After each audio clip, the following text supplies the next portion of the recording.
நான் அப்பையில இருந்து பதிவு பண்ணிட்டே இருந்தேன். உருக்கமா நான் இன்னைக்கும் பதிவு பண்றேன்.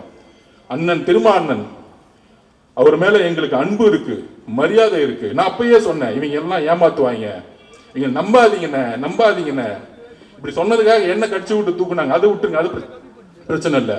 அப்ப திமுக வந்து இல்ல நம்ம பிஜேபி எதுக்காக எப்பயுமே முதலமைச்சர் ஸ்டாலின் ஒண்ணு சொல்லுவாரு, நம்ம எல்லாம் வந்து சீட்டு கூட்டணி கிடையாது, நம்ம எல்லாம் வந்து ஒரு கொள்கைக்கான கூட்டணி.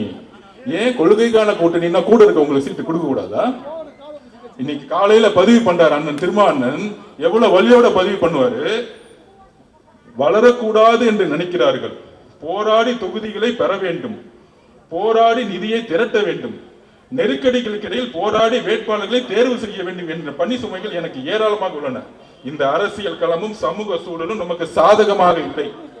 நாம் எந்த வகையிலும் வலிமை பெறக்கூடாது என நினைப்பவர்களின் எண்ணிக்கையே இங்கு அதிகம். நாம் எந்த வகையிலும் வலிமை பெறக்கூடாது என நினைப்பவர்களின் எண்ணிக்கையே இங்கு அதிகம். அப்படின்னா திமுக தான், வேற யாரு?